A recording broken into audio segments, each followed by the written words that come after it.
ஐக்கியத்தையும் வெற்றியையும் ஏற்படுத்தியதில் மீகாவ் பெருமிதம் கொள்கிறது. எல்லா மகிமையும் தேவனுக்கே. ஹalleluya, praise the lord. Okay, Justin ஒரு கை தட்டுமா? நினைக்கிறேன் அவர் தூங்காம செஞ்சிருக்கிற போல. ஆமென். Okay, welcome. ஸோ இப்போ நம்ம ஒரு விஷயம் செய்ய போகிறோம். ஓகேயா, ரொம்ப நம்ம நடந்த நிறைய பேர் இருக்கோம். பக்கத்தவங்களை பார்த்து சொல்ல போறீங்க. என்ன சொல்ல போறீங்கன்னா, welcome to home. Okay, home கம்மிங்னா எனக்கு என்ன புரியுதுன்னா, ஹோம் கம்மிங்னா சொந்தக்காரங்கெல்லாம் ஒன்றா சேர்ற இடம். ஏமே, நம்ம எல்லாம் சொந்தக்காரங்க. யாரு? கிறிஸ்துக்குள்ள. ஏமே ஏமே, கண்ணை பார்த்து சொல்லுங்க வெல்கம் டு ஹோம்னு. ஏமே, இன்னும் சத்தமா சொல்லுங்க வெல்கம் டு ஹோம். எனக்கு கேட்கணும். இல்லையா, பத்தலையே. ஷூ, நீங்களாம் எப்படி ஆராதிக்கிறீங்க? இன்னும் சத்தமா 1 2 3 சத்தமா சொல்லுங்க வெல்கம். ஆமென். ஓகே, நிக்கி சொன்னது போல. ஓகே, அந்த கடைசி பாட்டு பாடும்போது உண்மையிலேயே ஆண்டவர் வேற மாதிரி நடத்தினார். ஓகேயா, ஸோ இந்த ஒரு வசனத்தை சொல்லிடுறேன். சகோதரர்கள் ஒருமித்து இருப்பது இன்பமான காரியம் பைபிள் சொல்லப்படுது. ஓகே, எத்தனை பேர் தமிழ் ஸ்கூல் படிச்சிருக்கீங்க? ஓகே, நம்ம எல்லாம் தமிழ் ஸ்கூல் கைங்க. ஓகே, தமிழ் ஸ்கூல்ல என்ன சொல்லி கொடுப்பாங்கன்னா, எங்களுக்கு டீச்சர் வந்து ஒரு குச்சி எடுத்து உடச்சு காட்டுவாங்க. அது இன்னொரு குச்சி உடைக்க முடியாது. ஏமேன். இதுதான் வந்து என்னன்னா, ஆண்டு பிள்ளைங்க நம்ம யூனிட்டியா இருக்கும் போது விசாசி யாரையும் நம்ம உடைக்க முடியாது.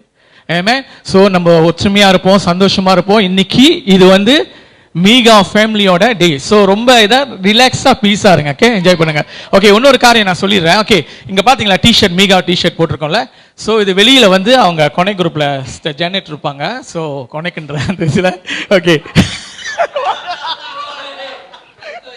வணக்கம் சார். ஓகே, ஸோ உங்களோட சைஸ் வந்து நீங்க என்ன ஆர்டர் பண்ணீங்க அந்த பிரைஸ் அங்க இருக்கும். ஓகேவா? ஸோ சந்தோஷமா இருக்கீங்களா? ராமேன்னு சொல்லுங்களேன்.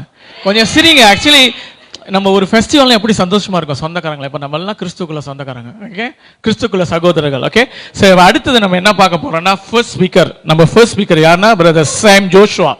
ஓகே, இவரை பத்தி நம்ம சொல்லணும்னா, இவர் யாருன்னு பாத்தீங்கன்னா, நம்மளுடைய பாட்டை டிஜிட்டல் பிளாட்ஃபார்முக்கு இந்த உலகத்துக்கே கொண்டு போனவர். ஓகேவா?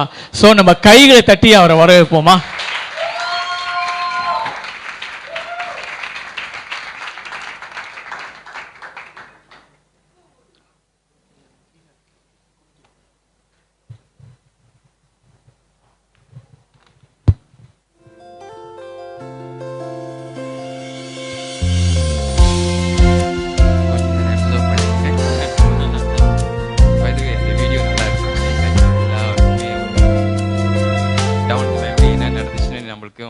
ஒரு ரீகால் பண்ணுற மாதிரி இருந்துச்சு.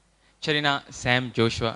ஹலோ ஆண்டி, நான் சாம் ஜோஷுவா. I'm coming from 511. இன்னைக்கு மேபி நிறைய பேர் முகத்தை வச்சு பார்ப்பீங்க. எப்பவுமே வாட்ஸ்அப் டெக்ஸ்ட் தான் பண்ணுவேன். வாட்ஸ்அப்பில் கூட பிக்சர் இருக்காது, 511 லோகோ தான் இருக்கும். யா, ஸோ ஓகே, நான் ப்ரிப்பேர் பண்ணிட்டு வந்திருக்கேன். அதை பார்த்துட்டு பேசிடுறேன்னு. நான் ஃபுல்லி ஃப்ளோவில் போகிற ஆள் இல்லை. ஆல்ரைட், 511 யான்னு கேட்டிங்கன்னா அதுக்கு என்கிட்டையும் பதில் இல்லை. ஏன்னா நான் இந்த வேலைகளை ஆரம்பிக்கிறப்ப வந்து ஆக்சுவலி நான் என்ன பண்ணிகிட்டு இருக்கேன்னா, உங்களோட நீங்கள் செய்கிற இந்த வீடியோ ப்ரொடக்ஷன், ஆடியோ ப்ரொடக்ஷன் இருக்கு இல்லையா, மோஸ்ட்லி ஆடியோ ப்ரொடக்ஷன் எடுத்து ஸ்பாட்டிஃபை, அப்புறம் ஸ்பாட்டிஃபை கூட இப்போ பழசாயிருச்சு. இப்போது இன்ஸ்டாகிராம் மியூசிக், ஓகே நடுவில் நிற்கணும்னு சொல்லிட்டாங்க. Instagram music, Facebook music, TikTok music, இப்போ இதிலெல்லாம் வந்துட்டு when you want to market, பாட்டு வரப்போகுது அப்படின்னு டீசர் நீங்கள் போடுறப்போ வந்து நீங்கள் ஸ்டிக்கரில் பாட்டு தேடுறீங்க இல்லையா, அப்போ அங்கே பாட்டு தேடுறப்ப அங்கே பாட்டு வருதுன்னா அந்த பாட்டை அங்கே கொண்டு போய் சேர்க்குற ஆள் தான் நான். So in a typical term I am a distributor. In a normal term I digitalise your song அப்படின்னு சொல்லலாம். போக போக கை ஆடுது. ஆல்ரைட், சரி, ஓகே. நானும் ஐ மீன் 2017 தான் வந்து இந்த வேலைகளை வந்து ஆரம்பித்தோம். ஏன்னா அந்த டைம் தான் வந்துட்டு ஆக்சுவலி சிடி ஏரா வந்து அப்படியே டாய் பண்ணிகிட்டு இருந்த நேரம் அந்த டைம். ஸோ அந்த டைம் தான் வந்துட்டு நான் வந்து நல்ல சினிமா பாட்டு கேட்பேன்.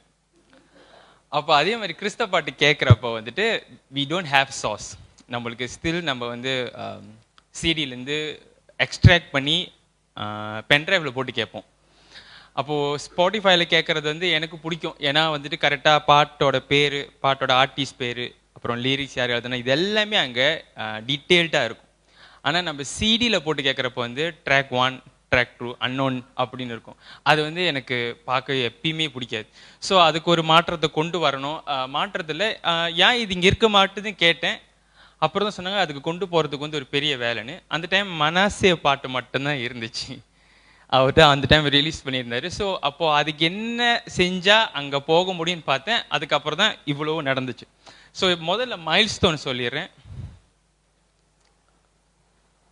தெரியுதா தெரியல, நானும் கருப்பு பேக்ரவுண்டில் தான் போட்டு எடுத்துகிட்டு வந்தேன். பாஸ்டர் ஏற்கனவே எனக்கு வந்துட்டு ஸ்பெக் கொடுத்துட்டாரு, என் நடுவில் வேங்கியான்னு. சரி, முதல்ல டிஜிட்டலாக பாடல்களை ரீஸ்டோர் பண்ணியிருக்கேன். ஓகே, நீங்கள் இப்போ பார்த்த பாட்டு எல்லாமே வந்து புது பாடல்களை ப்ரொடக்ஷன் பண்ணி வீடியோ சாங் செஞ்சுற பாட்டு தான் நம்ம பார்த்தோம். மேபி 2-3 சாங் வந்து பழைய சாங் இருக்கலாம். அதுக்கு முன்னாடி கேசட்ல இருந்து சிடில இருந்து எல்லா பாடல்களையும் வந்துட்டு டிஜிட்டலாக ரிஸ்டோர் பண்ணியாச்சு. இன்னும் பண்ணிக்கிட்டு தான் இருக்கும்.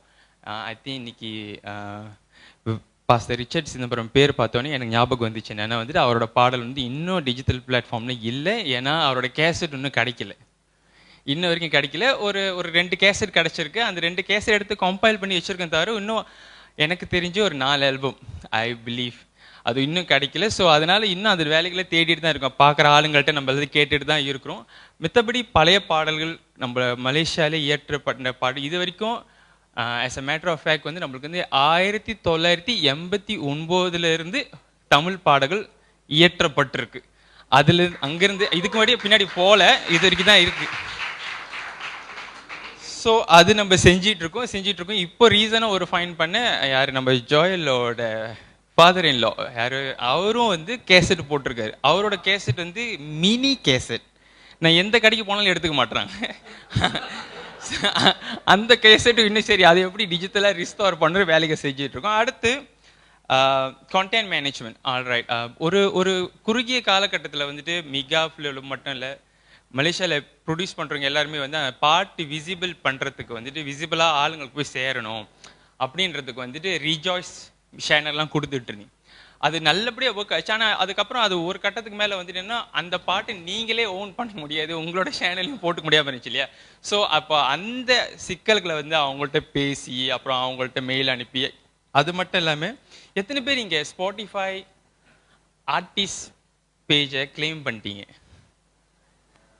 கிளைம் பண்ணுவங்களாம் சோத்திரம் நல்லா இருப்பீங்க. கிளைம் பண்ணாதீங்களா தயவு செய்து போய் கிளைம் பண்ணுங்க, இட்ஸ் ஃப்ரீ. நீங்கள் எல்லாருமே ஸ்பாட்டிஃபைல ஒரு ஆர்டிஸ்ட், நீங்கள் வந்துருங்க எல்லாருமே ஆர்டிஸ்ட் தான் நினைக்கிறேன். தயவு செய்து ஸ்பாட்டிஃபை ஃபார் ஆர்டிஸ்ட்னு டவுன்லோட் பண்ணுங்க. எல்லாரும் யூடியூப்லேயே தான் கான்ஸ்டன்டாக இருக்கீங்க. ஸ்பாட்டிஃபை சைட் கொஞ்சம் வாங்க. யூடியூப் இல்லாமல் போகிற நாளில் வந்துட்டு யூடியூப் இல்லாமல் போகாது, பட் யூடியூப்ல விட மியூசிக்குன்னு உள்ள ஒரு உகந்தமான ஒரு அப்ளிகேஷன்னா அது ஸ்பாட்டிஃபை தான். அதில் போய் தயவு செய்து உங்களோட பேரை நீங்கள் ரிஜிஸ்டர் பண்ணி உங்கள் ஆர்டிஸ்ட் அக்கௌண்ட்டும் உங்களோட நார்மல் அக்கௌண்ட்டும் இணைச்சிட்டிங்கன்னா நிறைய வேலை செய்யலாம். யாரெல்லாம் நீங்கள் செஞ்சிட்டீங்களோ உங்களுக்கு வந்து இப்போ இந்த வருஷம் வந்து ஸ்பாட்டிஃபை ரேப்னு வரும். எப்பயுமே கண்டிப்பாக இன்ஸ்டாகிராம் போடுவீங்க இல்லையா, எந்த பாட்டு நிறைய கேட்டிருக்கேன் அப்புறம் அதெல்லாம் போடுவீங்க இல்லையா, அது போடுறப்போ வந்துட்டு நீங்கள் அதிகமான பாட்டு லெட்ஸே நிக்கி அண்ண பாட்டை வந்து நீங்கள் நிறைய கேட்டிருந்தீங்கன்னா கடைசி ஸ்பாட்டிஃபை ரேப்பில் வந்துட்டு ஆர்டிஸ்டோட ஒரு மெசேஜ் அப்படின்னு ஒரு ஆப்ஷன் இருக்கும். அதில் நிக்கி அண்ணன் கிளைம் பண்ணி அவர் வந்துட்டு hey guys thanks for listening to my song more song coming சூன்னு சொல்லி ஒரு வீடியோ அப்லோட் பண்ணியிருந்தாருன்னா நான் அவரோட பாட்டு நிறைய கேட்டேன் இல்லையா, கடைசி ஸ்டோரிலாம் பார்க்குறப்ப வந்து நிக்கி அண்ணன் மெசேஜ் நான் பார்க்க முடியும். நான் அதை எடுத்து என்னுடைய இன்ஸ்டாகிராம் ஸ்டோரியில் போட முடியும்.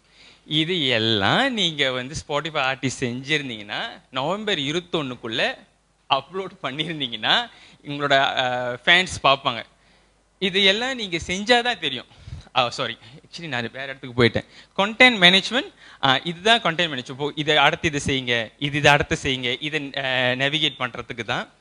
அடுத்து அதுக்கப்புறம் one link landing page. Landing பேஜ்னா இப்போ ஆரம்பிக்கிறப்போ வந்து வி ஹேட் யாரும் ஸ்பாட்டிஃபை யூடியூப்லாம் கேட்க மாட்டாங்க. பாட்டு வெளியாயிருச்சா, சிடி இருக்காயா கேட்டுட்டு இருப்பாங்க இல்லையா. இப்போ எப்படி ஆயிடுச்சுன்னா பாட்டு வந்துருச்சா லிங்க்கு கொடுங்க தான் கேட்குறாங்க இல்லையா. அப்போ நீங்கள் வந்து ஒரு 10,000 லிங்க் அனுப்புனா ஸ்பாட்டிஃபை வாட்ஸ்அப்பே சொல்லிடும் நீங்கள் வந்து ஸ்பேம் பண்ண ஆரம்பிச்சிட்டீங்க, அதனால வந்து உங்களோட அக்கௌண்ட் டெர்மினேட் ஆகும். ஃபேஸ்புக்கில் வந்து நீங்கள் நிறைய லிங்க் ஷேர் பண்ணுறப்போ வந்துட்டு உங்களை வெரிஃபை பண்ண சொல்லும், கேப்சா போட சொல்லும். இந்த இஷ்யூலாம் தவிர்க்கிறதுக்கு ஒரு லிங்க் அனுப்புனா அந்த ஒரு லிங்க் மூலிமா உங்கள் பாட்டு ஸ்பாட்டிஃபைல இருக்கோ, யூடியூப்ல இருக்கோ, இன்ஸ்டாகிராம்ல இருக்கோ, எல்லா இடத்துலையும் ஒரு லிங்க் மூலியமாகவே போய் நீங்கள் லேண்ட் பண்ணி யூஸ் பண்ணலாம். அப்படின்னு ஒரு விஷயத்த வந்து கடந்த 2 மாதம் 3 மாதம் யார் பாட்டு வெளியாக்கணும் உங்களுக்கு அதுதான் சொல்யூஷனாக ப்ரொவைட் பண்ணியிருப்போம். இந்த தருணத்தை பயன்படுத்தி அதை செய்ய முடிக்கிறதுக்கு வந்து உறுதுணையாக இருந்த ஆன்ட்டி எலிஸை வந்து நான் இங்கே வந்து ஹானர் பண்ணிடுறேன். ஆக்சுவலி அவங்களுக்கு சொல்ல பிடிக்காது, அவங்க இதை சொல்லவும் வேணான்னு சொல்லிட்டாங்க. பட் இன்னைக்கு அவங்க இருக்கிறாங்க. இந்த விஷயத்தை வந்து இப்படி ஒன்று செய்யணும் ஆண்டி அப்படின்னு நான் சொன்னப்போ வந்துட்டு அவங்க தயங்கவே இல்லை. அவங்க என்ன சொன்னாங்கன்னா, எது செய்யணுமோ செய்யுங்க, நான் அதுக்கு பின்னாடி இருக்கிறேன்னா ஃபைனான்ஷியலி சப்போர்ட் பண்ணுறேன். ஓகே, அதுதான் அது கரெக்டான விஷயம். So she did that. Thanks aunty, God bless you. அடுத்து வந்து அது தாண்டி இப்போ வந்து எல்லாருமே ப்ரொடக்ஷன் வேகமாக பண்ணிக்கிட்டு இருக்கீங்க, எல்லாருமே கரெக்டான விஷயம் செஞ்சிட்டு இருக்கீங்க இல்லையா? பட் நம்மளுக்குன்னு ஒரு நம்மளோட எவர்கிரீன் சாங்னு ஒன்று இருக்குது. அது அடுத்த ஜெனரேஷனுக்கு கொண்டு போகிறதுக்கான வேலைகளை வந்து இப்போ என்ன பண்ணிட்டு இருக்கோம்னா, சரி எங்களால் முடிஞ்சதை வந்து லிரிக் வீடியோவாக செஞ்சு அப்லோட் பண்ணி அந்த பாடல் சம்மந்தப்பட்ட ஆர்டிஸ்ட்லாம் இன்னும் இருந்தாங்கன்னா அவங்கள ரீச் அவுட் பண்ணி அந்த பாடலுக்கு பின்னணி என்னது, என்ன நடந்துச்சுன்னு சொல்லி அதை வந்து விவரித்து சோஷியல் மீடியாலையும் யூடியூப்போட டிஸ்கிரிப்ஷன்லையும் எழுதிட்டு இருக்கோம். அந்த ப்ராஜெக்ட் செய்கிறதுக்கு வந்து எங்களுக்கு ஃபெய்த் கொனெக்ட்லேருந்து ஒரு என்னது நன்கொடை உதவி வந்துட்டு இருக்கனால அது தொடர்ந்து நடந்துகிட்டு இருக்கு. அதையும் நான் இங்கே பதிவு பண்ணிக்கிறேன். அடுத்து இப்போ இவ்வளோத்தையும் சொல்லிட்டு இருக்கேன் இல்லையா, இந்த விஷயம் வந்து 1 by 1 to 1 சொல்லிடுறேன். அப்புறம் sometime I think before pandemic வந்து வி ஹேட் இதே மாதிரி ஒரு கேதரிங். பட் அது அண்டர் 511 அம்ப்ரேலால செஞ்சோம். அப்பயும் இப்பயும் இதுதான் பண்ணிக்கிட்டு இருந்தோம்னா வி ஆர் எடுக்கேட்டிங் அண்ட் அடுத்து என்ன அட்வான்ஸ்மெண்ட் நடந்துகிட்டு இருக்குன்னு சொல்லிட்டு இருக்கோம் இல்லையா, அது செஞ்சுக்கிட்டு இருக்கோம். அடுத்து we have a dedicated music app. இது ஐ திங்க் வெரி சூனாக நடந்துன்னு நினைக்கிறேன். அதாவது மலேசிய கிறிஸ்தவ பாடல்கள் not limited by one language, எல்லா கிறிஸ்தவ பாடல்களையும் மலேசியாவில் ப்ரொடியூஸ் பண்ண பாடல் வந்து ஒரு அப்ளிகேஷனுக்குள்ளே கொண்டு வந்தால் சபைகளில் பாடல்கள் படிக்க ஆரம்பிப்பாங்க. இப்போ நம்ம இன்னைக்கு நம்ம பாடல் கேட்குறப்ப நம்ம இதெல்லாம் வந்து நம்ம பாட்டு நம்மளே தான் வந்துட்டு ஊஹா ஆயிக்கிறோம் இல்லையா. இந்த ஊஹா வந்து நம்ம சர்ச்லேயும் நடக்க ஆரம்பிச்சு நல்லா இருக்கும் இல்லையா, அதுதான் அதில் அடுத்த கட்டப்படும். ஸோ இது வந்து எனக்கு 20 நிமிஷம் தான் கொடுத்துருந்தீங்க. ஓகே, இது மைல் ஸ்டோன். ஸோ அடுத்தபடியாக என்ன வந்து என்னத்தை அண்ணன் சொன்னாங்கன்னா, ஓகே த நெக்ஸ்ட் கோல் எதுனா, ஆக்சுவலி இப்போ ஆரம்பிக்கிறப்ப வந்து பாடல்களெல்லாம் டிஜிட்டல் பண்ணணும் இருந்தோம் இல்லையா. இப்போ வந்து எங்களோட கோல் ஒன்று தான், இன்டர்நெட் அழியிற வரைக்கும் அந்த பாடல்கள்லாம் அங்கேயே ஸ்டே பண்ணும். பாடல் நல்லா பெர்ஃபார்ம் பண்ணுறது இல்லை, அதனால வந்து எங்களால் லைசன்ஸ் ரினியூ பண்ண முடியல, அதனால பாடல் இப்போ அங்கே இல்லை, யூடியூப்ல மட்டும்தான் இருக்கு அப்படின்ற எந்த சூழ்நிலைக்கும் போகக்கூடாது. கடைசி வரைக்கும் மேபி இன்டர்நெட்டுக்கு அப்புறம் என்ன வரப்போகுது தெரியல. இப்போ வரைக்கும் இன்டர்நெட் தான் the end of the world வரைக்கும் இருக்குன்னு நினைக்கிறோம். பட் வி டோன்ட் நோ, இன்னும் ஒரு 5 வருஷத்துல வேற விஷயம் மாறலாம்.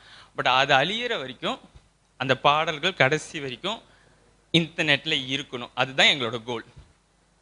அடுத்தபடியாக வந்து இன்னைக்கு ஆக்சுவலி இந்த பேம்ப்ளெட்ல பார்த்த மாதிரி டிஜிட்டல் வேர்ல்டில் உங்கள் பாட்டு எப்படி கொண்டு போகிறது. நெக்ஸ்ட் ஸ்லைட்யா. ஸோ இதெல்லாம் உங்களுக்கு தெரிஞ்ச விஷயம் தான். Social media marketing, collaboration, unique campaigns. Social media மார்க்கெட்டிங்னா இப்போ அது மட்டும்தான் ஒன்றாவது இருக்குது. ரெண்டாவது கொலபரேஷன், நீங்களும் இன்னொரு ஆர்டிஸ்டும். பாஸ்டர் ஜோஷுவா லீ வந்து பண்ணிக்கிட்டு இருக்காரு. அவர் வந்து தொடர்ந்து வந்து என்ன பண்ணுறாரு, இன்னொரு நிறைய ஃபேம் இருக்கிற இல்லை பாப்புலாரிட்டி இருக்கிற இல்லை கண்டென்ட் அதிகமாக கன்சியூம் பண்ணப்படுற ஆர்டிஸ்ட் கூட அவர் கொலபரேட் பண்ணி பாடலை ப்ரொடியூஸ் பண்ணுறாரு.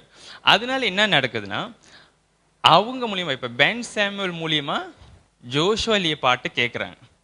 ஸோ தட்ஸ் கொலபரேஷன் மூலியமாக உங்கள் பாடல்களை நீங்கள் வெளியே கொண்டு போகிறது. இப்பயே நீங்கள் யோசிக்கலாம், ஓகே நம்ம அடுத்தபடியாக நம்ம இன்னொரு பாட்டை ப்ரொடியூஸ் பண்ணணும். I am not posting that அவங்க பெரியா இருக்காங்க, இவங்க சின்னதாக இருக்காங்க, அவங்களோட ஃபேமை யூஸ் பண்ணி நாங்கள் கொண்டு போகிறது அப்படி நான் போஸ்ட் பண்ணல. நான் சொல்கிற ஐடியா என்னென்னா, பாடல் உங்களோட தான், ஆனால் அந்த பாடல் வெளியே கொண்டு வரதுக்கான ஒரு யுக்தியை தான் நீங்கள் பயன்படுத்த போகிறீங்க. நீங்கள் ஃபேமை தேடி போல, அப்படி தேடி போனாலும் அது உங்களோட ஜஸ்டிஃபிகேஷன் விட்டுரு. அடுத்தபடியாக யூனிக் கேம்பெயின்ஸ்னால் திடீர்னு நீங்கள் ஒரு யூனிக் கேம்பெயின் சொல்லணும்னா, ஜான் ஜெபராஜோட ஏழு பாட்டு வந்து ஒரு யூனிக் கேம்பெயின். அவரே கிராக் பண்ணாரா இல்லை அது நடந்துச்சா தெரியாது. அந்த பாடல் வெளியாகிறதுக்கு ஒரு 2 வருஷத்துக்கு முன்னாடியே கொஞ்சம் கொஞ்சமாக ஒரு இடத்துல படித்து அவங்க அதை திருப்பியும் அவங்க சர்ச் படிக்க ஆரம்பித்து அது பிரபலமாகி தான் அந்த பாட்டையே வந்து பிரபலமாக ஆரம்பிச்சு. தவிர எல்லாரும் கேட்டு முடிச்சோன்னே தான் ஸ்டூடியோ வெர்ஷனே வெளியாச்சு. அப்போ அது ஒரு யூனிக் கேம்பெயின். அதாவது பாட்டு எப்படி இருக்குன்னே தெரியாது, சும்மா அந்த ஹைப் மூலியமா இந்த பாட்டு நானும் படிக்கலைன்னா எனக்கு தெரியாது இல்லையா, அதான் யூனிக் கேம்பெயின். அடுத்து ஆர்கானிக் ரீச். நம்மளுக்கு எல்லாத்துக்குமே ஆர்கானிக் ரீச் மட்டும்தான் இருக்கு. அதாவது வந்து நம்மளோட ஃபேமிலி, நம்மளோட ஃப்ரெண்ட்ஸு, அதுக்கப்புறம் வந்து கேட்காமலே ஷேர் பண்ணுறவங்க. ஏன்னா அவங்க சொல்லுவாங்க நான் கேட்டேன், நான் அனுப்பிட்டேன், எல்லாத்தையும் சொல்லுவாங்க இல்லையா, இது மட்டும்தான் இருக்கு. இது 2018 இந்த விஷயத்தை ஷேர் பண்ணும்போது இது அப்படியே அப்சைட் டவுன் இருந்துச்சு. ஆர்கானிக் ரீச், அதுக்கப்புறம் யூனிக் கேம்பெயின்ஸ், கொலாபரேஷன், கடைசியாக தான் சோஷியல் மீடியா மார்க்கெட்டிங். ஆனால் இப்போ சோஷியல் மீடியா மார்க்கெட்டிங் தான் பிரதானமாக இருக்கு. இதுக்கு எல்லாத்துக்கும் முக்கியமான ஒரு விஷயம் தான் டிஜிட்டல் ப்ரெசன்ஸ். நெக்ஸ்ட் ஸ்லைட்யா. ஓகே, டிஜிட்டல் ப்ரெசன்ஸ் தான் இன்னைக்கு உங்களோட பாட்டை ஆண்டவரோட கிருபை இதெல்லாம் தாண்டி, ஏன்னா அப்புறம் சொல்லிடுறீங்க நான் ஆண்டரை கோட் பண்ண மாட்டேன்னு, சரியா? இதெல்லாம் தாண்டி ஒரு பாடல் போய் சேர்க்கறதுக்கு வந்துட்டு டிஜிட்டல் ப்ரெசன்ஸ் தான் முக்கியமாக இருக்குது. டிஜிட்டல் ப்ரெசன்ஸ்னால் எப்படின்னா, அது நிறைய பேசலாம். ஆனால் நான் ஒரு சின்ன ஒரு கேஸ் ஸ்டடி சொல்கிறேன். நீங்கள் இன்றைக்கி ஒரு பாட்டு வெளியாக்குறீங்க, எனக்கு உங்களை யாருன்னே தெரியாது. ஆனால் எப்படியோ எனக்கு யூடியூப்பில் ரெக்கமெண்டேஷன் வந்துருச்சு. இல்லை என் ஃப்ரெண்டு வந்து மனாசே வந்து அந்த பாட்டு வந்து ப்ரோ கேளுங்க ப்ரோ, கேட்டுட்டு சொல்லுங்க ப்ரோ அனுப்புகிறாருன்னா நான் கேட்குறேன். எனக்கு பாட்டு இம்மீடியட்டாக பிடிச்சி போச்சு. அப்போ பிடிச்சோன்னே நான் என்ன பண்ணுவேன்னா, இந்த ஆர்டிஸ்ட்டை பற்றி தெரிஞ்சுக்க ஆரம்பிப்பேன். அப்போ நான் செய்கிற விஷயம் என்னென்னா, கண்டிப்பாக அவர் யூடியூப் லிங்க் தான் அனுப்பியிருப்பார். அப்போ அந்த யூடியூப் லிங்கோட டிஸ்கிரிப்ஷனை போய் நான் பார்ப்பேன்.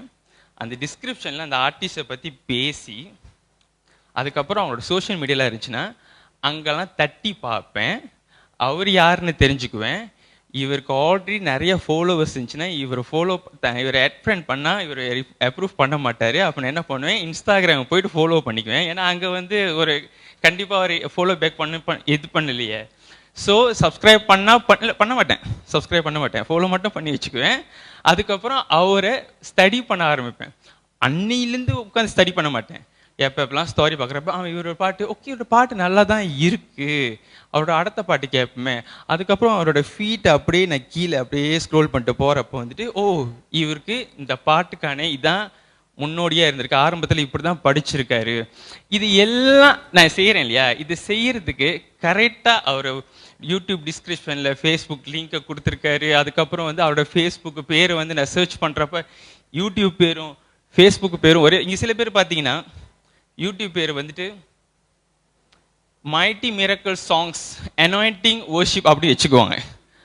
ஆனால் பாடல் நடத்துகிற பேர் சாம் ஜோஷுவா இருப்பாங்க. இப்போ நான் இந்த சேனலை பார்த்துட்டு நான் போய் தேடுவேன், எப்படி சாம் ஜோஷுவா ஆள் தேடுவாங்க. ஸோ இந்த இதுதான் டிஜிட்டல் ப்ரெசன்ஸ்.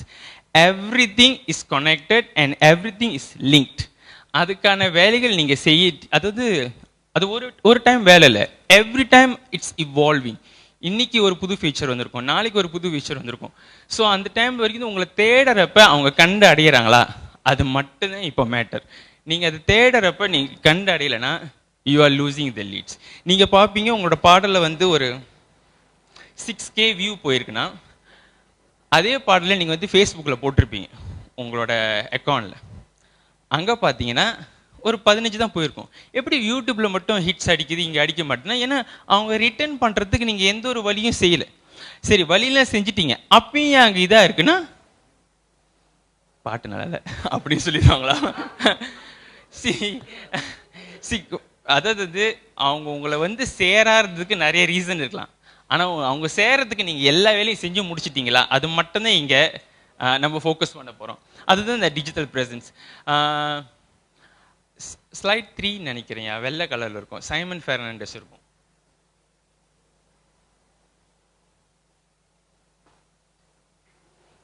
நான் சைமன் ஃபெர்னாண்டஸ் ஒரு எடுத்துக்காட்டாக தான் எடுத்துக்கிறேன். இருக்கா வெள்ளை கலர் பேக்ரவுண்ட்? Okay, S. இது வந்து நெக்ஸ்ட் பண்ணுங்க.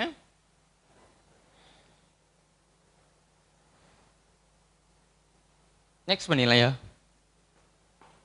சரி, சைமன் ஃபெர்னாண்டஸ் நீங்கள் இப்போ ஸ்பாட்டிஃபைல இருந்தீங்கன்னா நீ போய் பார்த்தீங்கன்னா அவருக்குன்னு ஒரு லிசனர்ஸ் இருப்பாங்க. ஒரு 200 பேர் 400 பேர் தான் இருப்பாங்க.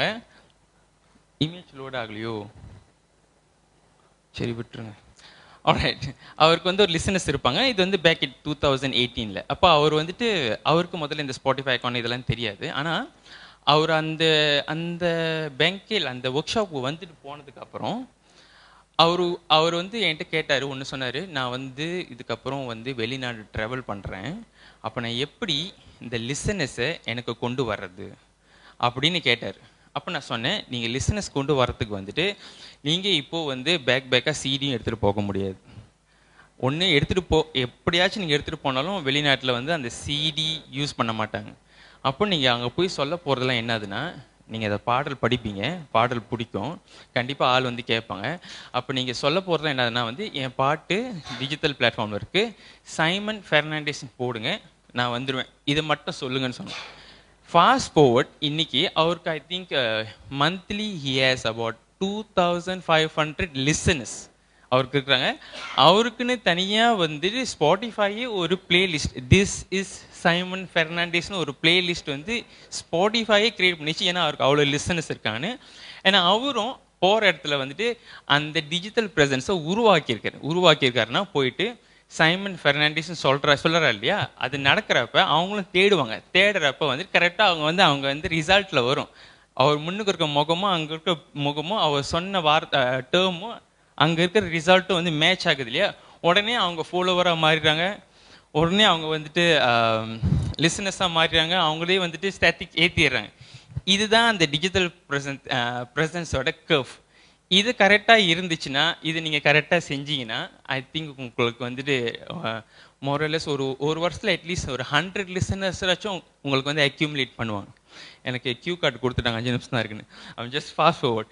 ஸோ இப்போது நீங்கள் என்ன பண்ணீங்க, உங்கள் ஃபோன் எடுத்து கூகுளில் உங்கள் பேரை போடுங்க. உங்கள் பேரை போட்டால் வர ரிசார்ட்டில் நீங்கள் மட்டும்தான் வரீங்களா இல்லை 100 பேர் வராங்களா பார்த்துக்கோங்க. அப்போ 100 பேர் வராங்கன்னா நீங்கள் அதில் தனித்துவமாக இருக்கிறதுக்கு என்ன பண்ணணுமோ இங்கே செய்ய ஆரம்பிச்சிடலாம். அதாவது வந்து அதாவது பேர் மாற்றிக்க முடியாது, பட் பேரோட பக்கத்தில் நீங்கள் வந்து ஒரு டேர்ம் போட்டு இது எனக்கான ஒரு டேர்மாக மாற்றிக்கணும்.